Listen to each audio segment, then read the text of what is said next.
आज हम लोग नया चैप्टर स्टार्ट करने वाले हैं। इस चैप्टर का नाम है सर्कुलर मोशन।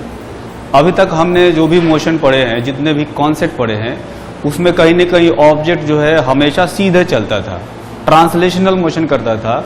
इसमें पहली बार ऐसा होगा जिसमें पार्टिकल जो है या ऑब्जेक्ट जो है वो घूम रहा होगा, रोटेशनल मोशन कर रहा होगा या सर्कुलर मोशन कर रहा होगा। ठीक है, ये जो चैप्टर है वैसे जेईई में स्कोर के हिसाब से बहुत ज़्यादा इंपॉर्टेंट नहीं है, क्योंकि इससे बहुत ज़्यादा क्वेश्चन पूछे नहीं जाते, फ्रिक्वेंटली नहीं पूछे जाते हैं। लेकिन इसके बाद आता है एक चैप्टर रोटेशन, है ना। रोटेशन चैप्टर का ये जो चैप्टर है ये काइनेमेटिक्स पार्ट माना जाता है। जैसे हमने ट्रांसलेशनल मोशन में भी काइनेमेटिक्स और डायनेमिक्स पार्ट पढ़ा। काइनेमेटिक्स में क्या पढ़ा? हमने पढ़ा rectilinear motion, volatile motion, relative motion, वो काइनेमेटिक्स पार्ट थे। तब हम लोग क्या करते थे? तब हम लोग फोर्स के बारे में बात नहीं करते थे, सिर्फ वेलोसिटी, डिस्प्लेसमेंट, एक्सेलरेशन, यही सारी चीजें आती थी। फोर्स आता ही नहीं था उन तीनों चैप्टर्स में।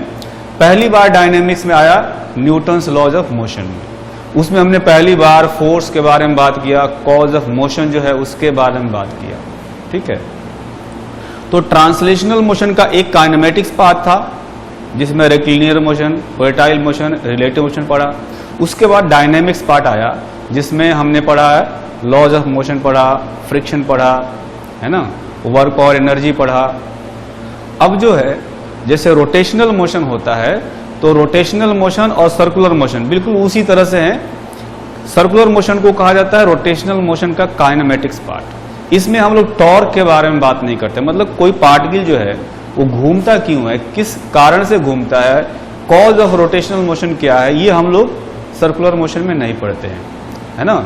इसमें हम लोग एंगुलर वेलोसिटी पढ़ते हैं, एंगुलर एक्सेलरेशन पढ़ते हैं, एंगुलर डिस्प्लेसमेंट पढ़ते हैं, टॉर्क नहीं पढ़ते इसमें। लेकिन जैसे ही रोटेशन में हम लोग जाते हैं तो वहां पर जाकर के हम लोग टॉर्क के बारे में पढ़ते हैं, यानी जो रोटेशनल मोशन या सर्कुलर मोशन का जो कॉज है, जो कारण है, तो टॉर्क, उसके बारे में पहली बार हम लोग रोटेशन में जाकर पढ़ते हैं। तो रोटेशनल मोशन जो है वो जेईई के हिसाब से बहुत ही इंपॉर्टेंट है। उससे तो हर साल क्वेश्चन आते हैं, कभी कभी 4-5 क्वेश्चन आ जाते हैं, है ना। तो उस चैप्टर को अगर अच्छे से समझना है तो कहीं ना कहीं सर्कुलर मोशन के कुछ कॉन्सेप्ट जो हैं, स्पेशली काइनेमेटिक्स पार्ट, वो हमें समझना बहुत ही जरूरी हो जाता है। ठीक, और एक चीज ज्यादा इंपॉर्टेंट ये है कि रोटेशनल मोशन के बारे में बहुत सारी अफवाहें फैली हुई हैं। लोगों को लगता है कि रोटेशनल मोशन जो है बहुत ही ज्यादा टफ चैप्टर है ना। जबकि आप आराम से पढ़ेंगे, उसको ठीक से पढ़ेंगे तो रोटेशनल मोशन बहुत ही ज्यादा मुश्किल चैप्टर नहीं है। मतलब अभी तक हमने जो भी थ्योरी पढ़ी है ट्रांसलेशनल मोशन में, वही सारी थ्योरी फिर से उसमें रिपीट होती है, रोटेशनल मोशन में जाकर के रिपीट होती है या सर्कुलर मोशन में रिपीट होती है। बस हमें ये समझना होगा कि ट्रांसलेशनल मोशन में जो हमने थ्योरी पढ़ी है उसका किस तरह से यहाँ पर यूज करेंगे, है ना। ट्रांसलेशनल मोशन में और रोटेशनल मोशन में बहुत ज्यादा डिफरेंस नहीं है, बस कुछ नए नए क्वांटिटीज आ जाते हैं। वो नए नए क्वांटिटी छोड़ हम लोग पढ़ेंगे, उसके बाद बाकी सारा जो कॉन्सेप्ट है वो एक जैसा है। यानी ट्रांसलेशनल मोशन में और रोटेशनल मोशन में बहुत सारी सिमिलरिटी है, इनफैक्ट एक जैसा कॉन्सेप्ट अप्लाई होता है ना। तो दोनों के बीच में क्या सिमिलरिटी है पहले मैं वो बताना चाहूंगा। उससे क्या होगा कि एक तो आपका डर खत्म हो जाएगा कि रोटेशनल मोशन बहुत ही ज्यादा टफ होता है ना। बिल्कुल भी टफ नहीं होता। जो अभी तक हमने पढ़ा है ट्रांसलेशनल मोशन में, अगर वो मुश्किल नहीं लगा, अगर वो आसान लगा है, तो रोटेशनल मोशन भी सर्टेनली आसान लगेगा। तो पहले मैं बताता हूं कि जो ट्रांसलेशनल मोशन हमने पढ़ा और आगे जो सर्कुलर मोशन या रोटेशनल मोशन हम लोग पढ़ने वाले हैं, दोनों में क्या सिमिलरिटी है ना। तो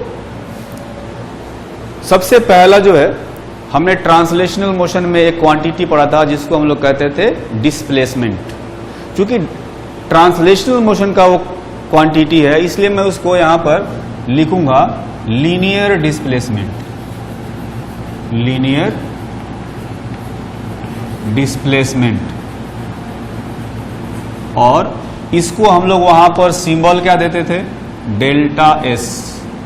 ये एक वेक्टर क्वांटिटी होता था और इसको सिंबल देते थे डेल्टा एस। वैसे ही सर्कुलर मोशन में या रोटेशनल मोशन में एक क्वांटिटी आता है जिसको हम लोग कहते हैं एंगुलर डिस्प्लेसमेंट, एंगुलर डिस्प्लेसमेंट, है ना। इसको एक सिंबल देते हैं डेल्टा थीटा, ये भी वेक्टर क्वांटिटी हो सकता है। ठीक, उसके बाद डिस्प्लेसमेंट के बाद हमने क्वांटिटी पढ़ा था वेलोसिटी, मैं यहां पर उसको लिखूंगा लीनियर वेलोसिटी, क्योंकि हम लोग ट्रांसलेशनल मोशन वाले वेलोसिटी की बात कर रहे हैं। और ये जो वेलोसिटी होता है v, इसको हम लोग लिखते हैं ds/dt। वैसे ही सर्कुलर मोशन में या रोटेशनल मोशन में एक क्वांटिटी आता है जिसको हम लोग कहते हैं एंगुलर वेलोसिटी। एंगुलर वेलोसिटी, इसको सिंबल दिया जाता है ओमेगा, और इसको लिखते हैं d(θ/dt)। जैसे इसको हम लोग लिखते हैं ds/dt, वैसे उसको लिखते हैं dθ/dt। ठीक है, वेक्टर लगा सकते हैं, वेक्टर नहीं भी लगा सकते, है ना। वैसे चूंकि वेलोसिटी है तो वेक्टर लगाना चाहिए, फिर भी कई बार हम लोग नहीं लगाते हैं, लेकिन मानकर चलना है कि वेक्टर है। ठीक, उसके बाद लीनियर वेलोसिटी के बाद आता था एक क्वांटिटी जिसको हम लोग कहते थे एक्सेलरेशन, तो उसको मैं यहां पर लिख रहा हूं लीनियर एक्सेलरेशन। और जो एक्सेलरेशन है उसको दो तरीके से लिखते थे हम लोग, एक तो लिखते थे dv/dt, और मैं इधर लिख देता हूं, इसको लिखते थे acceleration is equal to dv/dt लिखते थे, और साथ में v dv/ds भी लिखते थे इसको।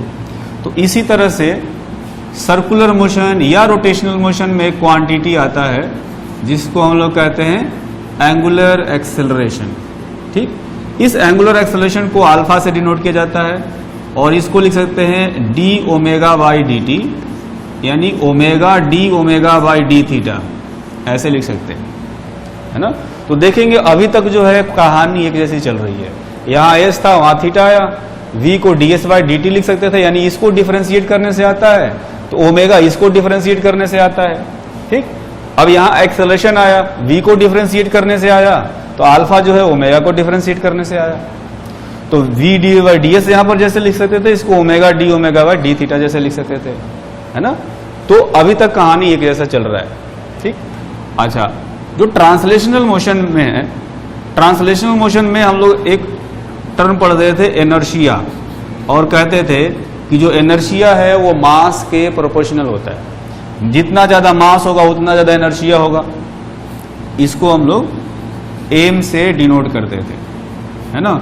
वैसे ही रोटेशनल मोशन में एक क्वांटिटी आता है जिसको हम लोग कहते हैं moment of inertia. Moment of inertia जो है इसको हम लोग डिनोट करते हैं आई से, और ये भी मास पर डिपेंड करता है, साथ में मास का जो डिस्ट्रीब्यूशन है एक्सिस के अबाउट उस पर भी डिपेंड करता है। तो ये जो है थोड़ा सा नया क्वांटिटी है, लेकिन काम इसका भी वही है।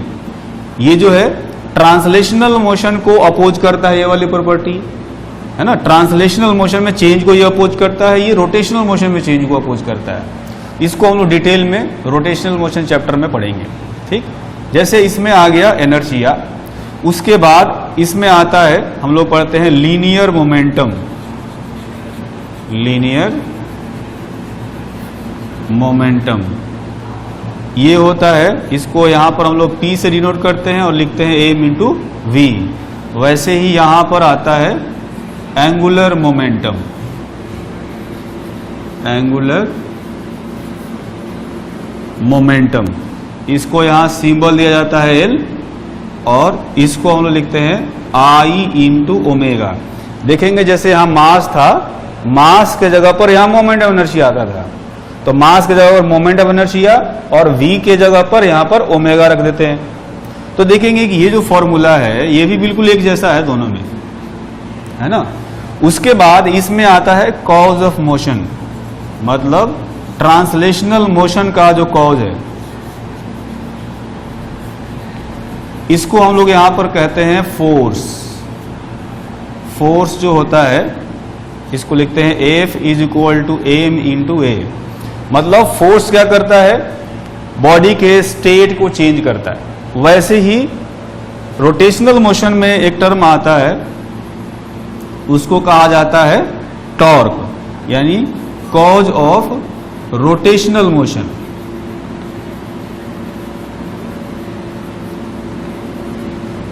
ठीक है, इसको कहा जाता है टॉर्क, टॉ से डिनोट करते हैं, और इसका जो फॉर्मूला होता है ये होता है आई अल्फा। जैसे यहां पर F is equal to M A हो गया, यहां पर हो गया आई इंटू अल्फा। मास के जगह, जैसे यहां मास था, यहां पर मोमेंट ऑफ इनर्शिया था, यहां पर एक्सेलरेशन ए था, तो यहां पर एंगुलर एक्सेलरेशन अल्फा था। तो देखेंगे ये जो फॉर्मूला है ये भी एक जैसा है दोनों का, है ना।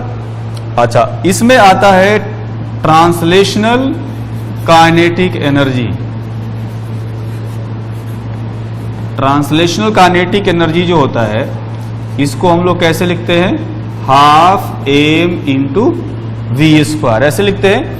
वैसे ही रोटेशन में आता है rotational kinetic energy, rotational kinetic energy, और इस रोटेशनल काइनेटिक एनर्जी को लिखते हैं हाफ आई ओमेगा स्क्वायर। तो देखेंगे यहां भी एम के जगह पर आई आ गया, जैसे यहां एम था यहां पर आई था, और v के जगह पर ओमेगा आ गया, जैसे यहां v था वहां ओमेगा था। तो ये वाला फॉर्मूला भी देखेंगे बिल्कुल एक जैसा लग रहा है ना। यानी अभी तक जो कहानी हमने ट्रांसलेशनल मोशन में पढ़ा था, सर्कुलर मोशन या रोटेशनल मोशन में भी बिल्कुल वैसे ही चल रहा है। इसमें से ये जो तीन क्वांटिटी है, angular displacement, angular velocity, angular acceleration, इनको हम लोग सर्कुलर मोशन में पढ़ेंगे। बाकी जो चार क्वांटिटी है, moment of inertia, angular momentum, torque और रोटेशनल काइनेटिक एनर्जी, ये चारों हम लोग पढ़ेंगे रोटेशन वाले चैप्टर में। ठीक है, यहां तो क्या है, ये भी हमने पढ़ा था, लॉज ऑफ मोशन में जाकर के कुछ पढ़ा था, मोमेंटम, फिर फोर्स, ये सारी चीजें हमने वहां पर पढ़ी थी, है ना। तो कुछ तो सिमिलरिटी ये हो गई। इसके बाद आपको याद होगा कि हम लोग जब रेक्टिलिनियर मोशन पढ़ रहे थे तो वहां पर हमने कुछ ग्राफ सीखे थे। जो ग्राफ हमने वहां पर सीखा था वो सारे ग्राफ यहां पर यूज आ सकते हैं। जैसे यहां पर हमने तीन तरीके के ग्राफ सीखे,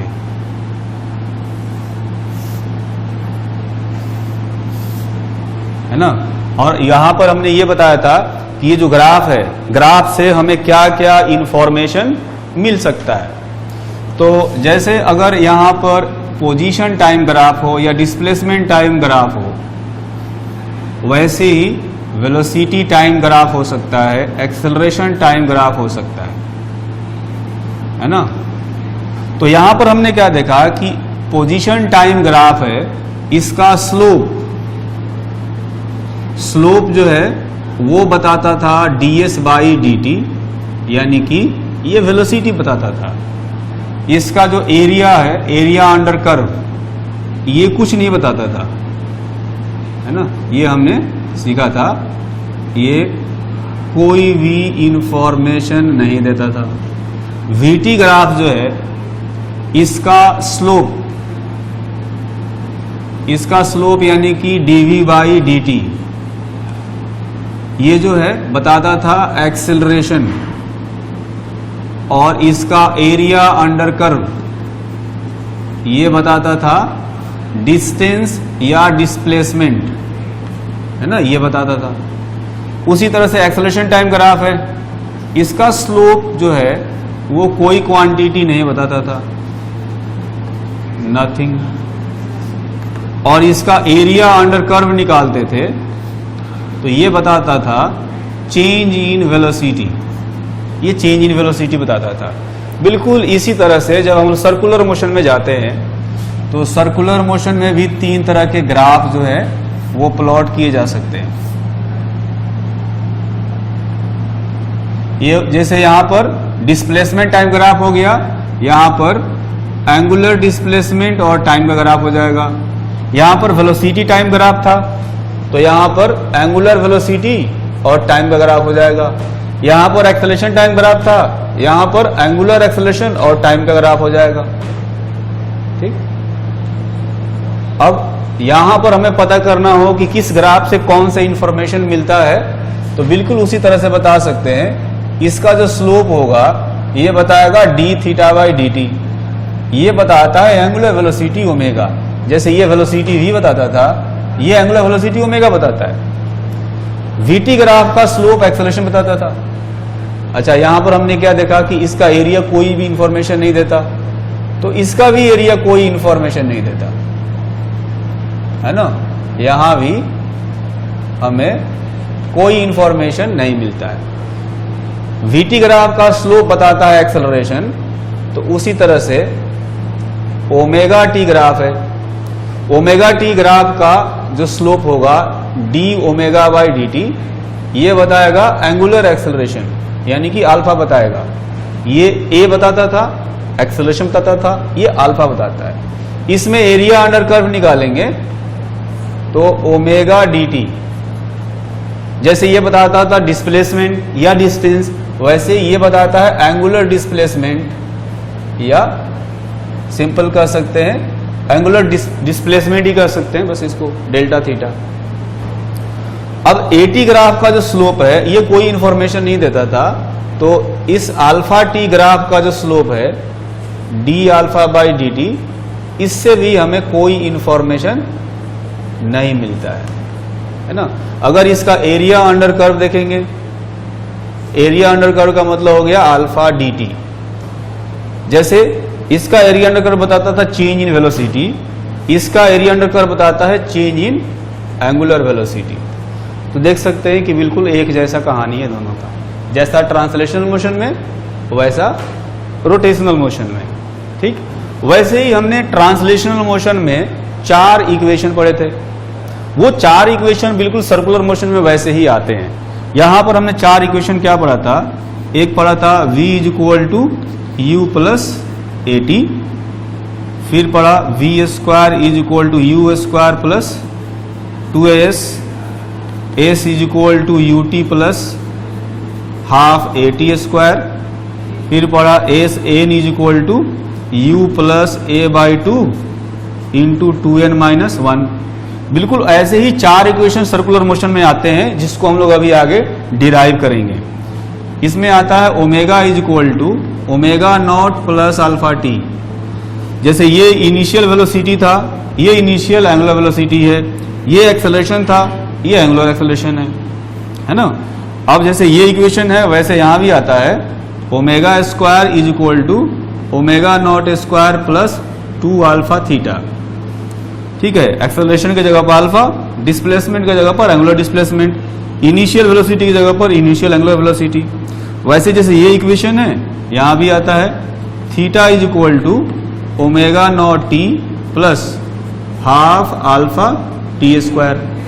जैसे ये होता था distance travel in nth second या डिस्प्लेसमेंट इन nth सेकेंड, वहां होता है angular displacement in nth second, theta N omega naught plus alpha by 2 into 2n minus 1।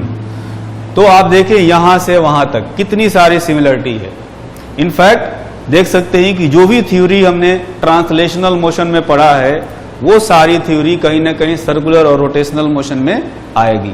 बस हमें कुछ नए नए टर्म या नए नए क्वांटिटी पढ़ने पड़ेंगे, जैसे कि एंगुलर डिस्प्लेसमेंट नया क्वांटिटी है, एंगुलर वेलोसिटी नया क्वांटिटी है, एंगुलर एक्सेलरेशन नया क्वांटिटी है ना। ये तीनों अभी सर्कुलर मोशन चैप्टर में पढ़ेंगे। बाकी ये भी 4 नए क्वांटिटी है, moment of inertia, angular momentum, torque और रोटेशनल काइनेटिक एनर्जी। ये चारों नए क्वांटिटी हम लोग रोटेशन चैप्टर में पढ़ेंगे। ठीक है, तो अब जो है ये हमने देखा कि कितनी सिमिलरिटी है दोनों में। ट्रांसलेशनल मोशन और रोटेशनल मोशन जो है वो काफी कुछ मिलते जुलते हैं, एक जैसी कहानी है ना। और इसलिए मैं कहता हूं कि जैसा हमने ट्रांसलेशनल मोशन में जिस तरह से आसानी से इसको समझा, उसी तरह से रोटेशनल मोशन को भी हम आसानी से समझ सकते हैं। बस हमें क्या करना है, ये नए नए क्वांटिटी थोड़ा सीखना है। तो हम लोग स्टार्ट करते हैं। पहला नया क्वांटिटी सर्कुलर मोशन में आता है एंगुलर डिस्प्लेसमेंट। तो सबसे पहले मैं एंगुलर डिस्प्लेसमेंट को डिफाइन करूंगा, और इसको डिफाइन करने के लिए जो है हमें ये समझना होगा, जैसे सपोज कोई पार्टिकल जो है ये सर्कुलर मोशन कर रहा है ना, सर्कुलर मोशन कर रहा है। ऐसा मान लिया जाए कि t इज इक्वल टू 0 पर ये यहां था और किसी टाइम t पर यहां पहुंच गया, है ना। तो इसका इनिशियल एंगुलर पोजीशन मैं कहूंगा कि ये है, ये θ1 है, ये कहेंगे इनिशियल एंगुलर पोजीशन है।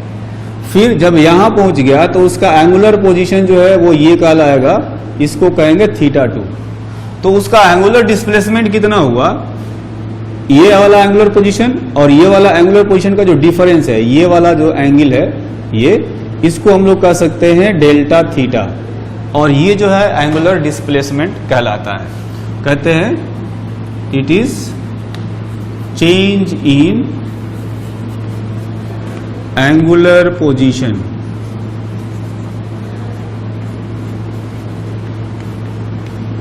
है ना, या ये भी कर सकते हैं जो पोजीशन वेक्टर है पार्टिकल का, अगर इसको ओरिजिन मान लिया जाए, पार्टिकल यहां पर है, पार्टिकल ऐसे सर्कुलर मोशन कर रहा है, तो इसका पोजीशन वेक्टर एक्चुअली में रोटेट कर रहा है। तो पोजीशन वेक्टर कितने एंगल से रोटेट कर गया, उसको भी हम लोग एंगुलर डिस्प्लेसमेंट कहते हैं। है ना, अब ये जो एंगुलर डिस्प्लेसमेंट है डेल्टा थीटा, इसको हम लोग लिख सकते हैं θ2 यानी फाइनल एंगुलर पोजीशन माइनस θ1 यानी कि इनिशियल एंगुलर पोजीशन है। ठीक, अब वैसे मैंने यहां पर वेक्टर लगाया है ना, लेकिन जो एंगुलर डिस्प्लेसमेंट है अकेला ऐसा क्वांटिटी है जो वेक्टर जैसा बिहेव करता है और स्केलर जैसा भी बिहेव करता है। तो कहते हैं एंगुलर डिस्प्लेसमेंट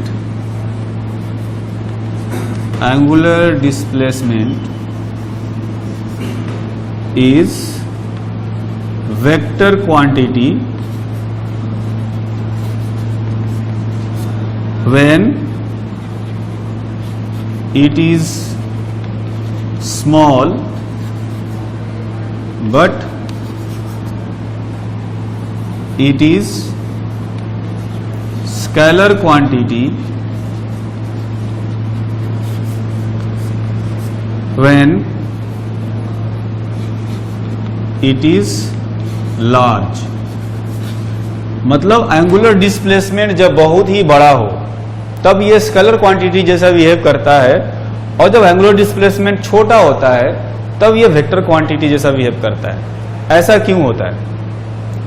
तो आपने अगर पढ़ा हो वेक्टर की एक प्रॉपर्टी होती है कि जिसमें दो वेक्टर को ऐड करते हैं, जैसे मैं लिखता हूं कि vector a plus B is equal to vector b plus a, इसको कहा जाता है क्यूमुटेटिव लॉ। मतलब कि a में b ऐड करूं या b में a ऐड करूं, दोनों वेक्टर बराबर आएंगे। है ना, a में b ऐड कर दूं या b में a ऐड कर दूं, दोनों इक्वल होता है। ये वेक्टर की प्रॉपर्टी है। इस क्यूमुटेटिव लॉ को सारे वेक्टर फॉलो करते हैं। तो ये जो एंगुलर डिस्प्लेसमेंट है जब छोटा होता है तो इस लॉ को फॉलो करता है, जब बड़ा होता है तो फॉलो नहीं करता। जैसे मैं कहूं कि delta θ1 plus delta θ2 is equal to delta θ2 plus delta θ1 when it is small. मतलब जो छोटा है तो इस लॉ को फॉलो करता है, जब बड़ा हो जाता है तो ये इक्वल नहीं होता। मतलब ये कहेंगे delta θ1 plus delta θ2 is not equal to delta θ2 plus delta θ1 when large. जब डेल्टा थीटा बड़े होंगे तो उस केस में delta θ1 plus delta θ2 is not equal to delta θ2 plus delta θ1। इसका मतलब ये हुआ कि ये क्यूमुटेटिव लॉ को फॉलो नहीं करता जब एंगल लार्ज हो जाता है। तो मैं इसको एक छोटे से एग्जांपल से समझाता हूं आपको कि किस तरह से ये फॉलो नहीं करता है ना। जैसे मेरे पास ये एक कॉपी है ना। इस कॉपी में आप देखेंगे कि मैं दो तरह का रोटेशन दूंगा। सबसे पहले मैं क्या करता हूं, बड़ा सा रोटेशन लेता हूं 90 डिग्री का। 90 डिग्री का हॉरिजॉन्टल डायरेक्शन में क्लॉकवाइज रोटेशन दूंगा, फिर जो है 90 डिग्री का वर्टिकल रोटेशन दूंगा। मतलब कि यहां पर मैं डेल्टा θ1 जो है इसको ले रहा हूं 90 डिग्री और डेल्टा θ2 जो है उसको भी 90 डिग्री ले रहा हूं, लेकिन डेल्टा θ1 जो है ये हॉरिजॉन्टल लूंगा और ये वर्टिकल लूंगा। मतलब इसको पहले मैं 90 डिग्री से, अब देखें कि ये बिल्कुल सीधा है कॉपी, मैं 90 डिग्री से हॉरिजॉन्टल डायरेक्शन में रोटेट कर दिया। ठीक। इसके बाद मैं 90 डिग्री से वर्टिकल रोटेशन दूंगा, यानी कॉपी को मैं ऐसे घुमा देता हूं। अब आप देखेंगे क्या होगा कि यहां पर एक व्हेल फिश दिखाया गया है जो कि उल्टा हो गई है। ऐसा दिख रहा है आपको पिक्चर, है ना। मैं फिर से बताता हूं, ऐसे है, मैंने 90 डिग्री का हॉरिजॉन्टल रोटेशन दिया, फिर 90 डिग्री का वर्टिकल रोटेशन दिया। अब आपको एक पिक्चर दिख रहा होगा जिसमें एक व्हेल फिश है जो कि उल्टा है, ठीक। अब मैं क्या करता हूं, पहले वर्टिकल देता हूं फिर हॉरिजॉन्टल दूंगा। अभी मैंने क्या किया था, अभी मैंने किया था पहले हॉरिजॉन्टल 90 डिग्री फिर वर्टिकल किया था। अब पहले मैं 90 डिग्री से वर्टिकल रोटेट करूंगा, फिर 90 डिग्री से हॉरिजॉन्टल रोटेट करूंगा। अभी आपको व्हेल फिश दिख ही नहीं रही होगी, तो देखेंगे कि इस बार बिल्कुल ही सिस्टम चेंज हो गया है। तब व्हेल फिश पूरी तरह से दिख रही थी, वो भी उल्टी दिख रही थी, अभी तो फिश नजर ही नहीं आ रही। यानी पहले मैंने θ1 θ2 किया था, इस बार θ2 फिर θ1 किया, दोनों बराबर नहीं आ रहा। यानी जब एंगल बड़ा लिया, 90 डिग्री बड़ा एंगल होता है, जब बड़ा एंगल लिया θ1 θ2 तो क्यूमुटेटिव लॉ को फॉलो नहीं कर रहा है। और इसलिए मैं कह रहा हूं कि जब एंगल बहुत बड़ा होता है, एंगुलर डिस्प्लेसमेंट जब बहुत बड़ा होता है तो वेक्टर जैसा बिहेव नहीं करता। अब हम लोग ये देखते हैं कि अगर छोटा सा डिस्प्लेसमेंट होगा तो किस तरह से वेक्टर जैसा बिहेव करेगा। मान लेता हूं मैंने फिर कॉपी लिया और मैं मुश्किल से 5 डिग्री का या 4 या 5 डिग्री का रोटेशन दे रहा हूं। 4 या 5 डिग्री का रोटेशन मैं हॉरिजॉन्टल दूंगा फिर वर्टिकल दूंगा, ठीक। तो पहले मैंने इसको 5 डिग्री का हॉरिजॉन्टल रोटेशन किया, फिर 5 डिग्री का वर्टिकल ऐसे रोटेट कर दिया नीचे की तरफ, है ना। तो आप देखेंगे कि ये इस डायरेक्शन में जा रहा है, ऐसे नीचे की तरफ कहीं ऐसे जा रहा है, कॉपी का डायरेक्शन है, ठीक। अब अगर ऐसे करता हूं मैं, है ना, अभी मैंने क्या किया था 5 डिग्री हॉरिजॉन्टल फिर 5 डिग्री वर्टिकल, ऐसे नीचे आ गया था, ठीक। अब मैं क्या करता हूं, पहले वर्टिकल कर देता हूं, पहले 5 डिग्री वर्टिकल नीचे हो गया, फिर 5 डिग्री हॉरिजॉन्टल कर देता हूं। देखेंगे अभी भी बिल्कुल कॉपी जो है उसी डायरेक्शन में गया था। पहले जिस डायरेक्शन में कॉपी जा रहा था अभी भी उसी डायरेक्शन में जा रहा है। यानी कि जब एंगल 5 डिग्री लिया हमने θ1 θ2 तो θ1 plus θ2 is equal to θ2 plus θ1 आ रहा है ना। यानी एंगुलर डिस्प्लेसमेंट जब छोटा हो तो क्यूमुटेटिव लॉ को फॉलो करता है, और इसीलिए कहते हैं कि जब एंगुलर डिस्प्लेसमेंट छोटा हो तो यह वेक्टर जैसा बिहेव करता है, जबकि बड़ा होगा तो वेक्टर जैसा बिहेव नहीं करता है, ठीक। अब हम लोग ये देखेंगे कि अगर ये छोटा हो और वेक्टर जैसा बिहेव करता हो तो इसका डायरेक्शन किधर लिया जाएगा। तो एंगुलर डिस्प्लेसमेंट का जो डायरेक्शन है वो एक्चुअली में जिस प्लेन में रोटेशन हो रहा हो या सर्कुलर मोशन हो रहा हो उस प्लेन के परपेंडिकुलर होता है। कहते हैं direction of angular displacement is in the direction perpendicular to plane of motion और plane of circular motion। अब प्लेन के परपेंडिकुलर हमेशा 2 डायरेक्शन होते हैं। जैसे अगर ये सर्कुलर मोशन हो रहा है, हो सकता है क्लॉकवाइज घूम रहा हो सकता है एंटी क्लॉकवाइज घूम रहा हो, है ना। तो ये जो प्लेन में मोशन हो रहा है तो इस प्लेन के परपेंडिकुलर 2 पॉसिबिलिटी है, या तो इनवर्ड होगा या आउटवर्ड होगा, है ना। तो अगर क्लॉकवाइज घूम रहा हो तो इनवर्ड लिया जाता है और एंटी क्लॉकवाइज घूम रहा हो तो आउटवर्ड लिया जाता है। Inward when motion is clockwise, ठीक है, जैसा कि यहां फिगर में दिखाया गया है। इस केस में हम लोग जो डायरेक्शन लेते हैं वो अंदर की तरफ लेते हैं, और आउटवर्ड माना जाता है जब मोशन एंटी क्लॉकवाइज हो, when motion is anti clockwise. जैसा कि यहां पर फिगर में दिखाया गया है, इसमें जो डायरेक्शन है वो आउटवर्ड लिया जाता है, ठीक है। तो एक्चुअली में जैसे 5 जो है एक्सियल वेक्टर होते हैं, जैसे एक हो गया एंगुलर डिस्प्लेसमेंट, एक हो गया एंगुलर वेलोसिटी, एक हो गया एंगुलर एक्सेलरेशन, एक हो गया टॉर्क और एक एंगुलर एक्सेलरेशन। ये पांचों जो है इनको एक्सियल वेक्टर कहा जाता है।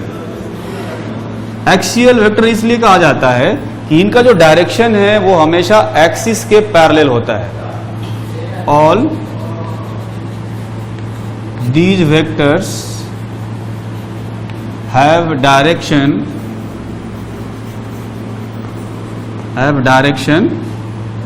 along the axis of rotation,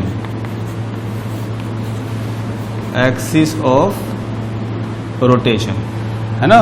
तो एक्सिस ऑफ रोटेशन होता किधर है, मतलब ऐसा लाइन जो कि रोटेशन के सेंटर से, सर्कुलर मोशन के सेंटर से पास करता हो और प्लेन ऑफ मोशन के परपेंडिकुलर, उसको हम लोग एक्सिस कहते हैं। मैं एक बार एक्सिस ऑफ रोटेशन का मतलब बता देता हूं। ये होता है लाइन पासिंग थ्रू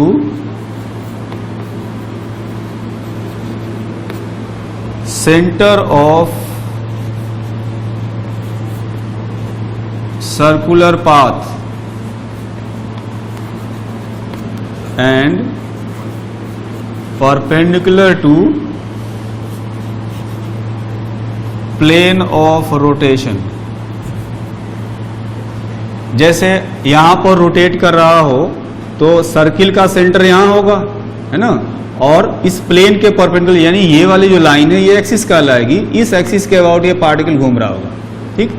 अब यहां ऐसे घूम रहा है तो सेंटर ये है और ये वाला परपेंडिकुलर लाइन हो गया, तो ये एक्सिस कहलाएगा, है ना। अब एक्सिस के अलोंग 2 डायरेक्शन हो सकते हैं, या तो इनवर्ड या आउटवर्ड। तो उसके लिए हमें ध्यान रखना है कि जब क्लॉकवाइज मोशन होगा तो इनवर्ड होगा एंगुलर डिस्प्लेसमेंट का डायरेक्शन, और एंटी क्लॉकवाइज होगा तो आउटवर्ड डायरेक्शन होगा इसका, ठीक है। तो ये डायरेक्शन ध्यान रखना है। वैसे ओमेगा का डायरेक्शन भी कुछ इसी तरह से डिसाइड करते हैं, है ना। टॉर्क और एल का डायरेक्शन भी कुछ इसी तरह से डिसाइड करते हैं। अल्फा का डायरेक्शन जो है थोड़ा सा डिफरेंट आता है, तो उसको हम लोग अभी आगे समझेंगे, है ना। तो इसमें हमने जो मेन चीज सीखा कि ये 5 एक्सियल वेक्टर होते हैं, और इनको एक्सियल वेक्टर इसलिए कहते हैं क्योंकि इन सब का डायरेक्शन कहीं ना कहीं एक्सिस की तरफ होता है, ठीक है।